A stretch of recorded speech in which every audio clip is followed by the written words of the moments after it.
Welcome back sa aking YouTube channel. Para sa mga first time lang po na manood, please click mo na yung Jeremy's TV Manila. Anyway guys, wala nang bayad, libre lang. Tulong mo na lang din sa kapwa mo. Alright, thank you very much po. So topic natin po today's video, Pastor Kibuloy, ginawang administrator sa kanyang mga kayamanan at property. Itong si dating Pangulong Digong. Yan guys, yan ang mainit na balita.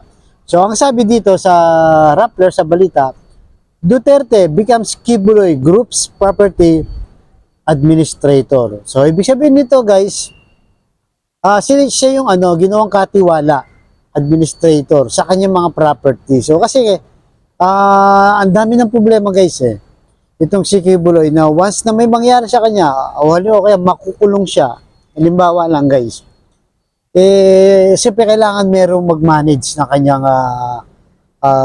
ari-arian. Yung halimbawa sa mga building niya, mag-maintain ng mga property niya at yung pera sa bangko, 'di ba? Malakas siya, binigyan siya ng authority o power. Itong si Digong kasi unang-una wala namang asawa si Kibuloy. Single siya, 'di ba? Siya mismo nagsabi, single siya. Kaya napakayaman niya, guys. Napakayaman nitong si Pastor Kibuloy. 'Di ba? Meron siyang private jet. Meron pa siyang chopper. Bukod dun sa mga ibang property na freeze na rin sa US. 'Di ba? So kasabay kasi niyan, guys, na binuksan na kasi ng korte ng US yung warrant of arrest kay Pastor Kibuloy. Na kung saan dati ilang official lang ng US court ang pwedeng tumingin diyan. Pero ngayon binuksan na, inopen na, guys. Kumbaga na red na siya. Saan niya, red flag na yan. So sa lahat na, even yung Interpol, 'di ba? Ng International Police, Criminal Police, inopen na. So siguro naramdaman niya baka magkagipitan, mahirapan siya mag-manage. Tapos itong si Duterte, alam naman natin na matagal niya ng kaibigan yan, guys. Itong si Duterte, kaya siguro sa kanya pinagkatiwala. So bukod dyan, siyempre, si Duterte lahat ng mamamahala niyan, ang kinakatakutan siguro ni Kibuloy, di ba? Kasi napakalaki yung membro na, di ba? Nasa 7 million ang sabi sa kanyang mga member. Natural, meron sa mga official dyan na matataas ang katungkulan, baka may magtangka, agawin yung mga property na yan. Di ba? O may magtangkang pumalit sa kanya kasi wala na siyang magagawa. Just in case lang, guys. Hindi naman natin sinasabi na guilty na siya kasi kabilaan na yung mga kaso niya. Mayroon na siyang kaso sa US, di ba? Wanted na siya at ngayon binuksan na yung warrant of arrest. Sa Senado, nakaabang na yung warrant of arrest. Sa March 12, ilalabas na. Pagka hindi nakakuha ng boto yung si Robin Padilla, aarestuhin na siya. Ganun din sa Kamara. March 12 din yun, guys. Pag hindi rin nagpunta kasi may subpoena rin na doon sa Kamara, aarestuhin na rin siya. So, napakarami, di ba? May kaso na rin siya sa DOJ. Sa Davao, yung child abuse. Nasa siya ng kaso. At dito sa Pasig, yung human qualified. Diba, guys? Mabigat din yun. Wala rin yung piyansa. Kaya siguro, naniniguro na itong si Pastor Kibuloy, baka nga may mangyari sa kanya o talagang arestuhin na siya, mahirapan siya. So, ito nagiging problema, guys. Tignan nyo Ito yung nagiging problema sa mga sekta o sa mga religion na may founder talaga. Lalo na, di ba, may mga ganitong usapin na may abuse o mga nagre-reklamo mga mga biktima. Di ba? At lalong-lalo na itong si Pastor Kibuloy, wala siyang pamilya.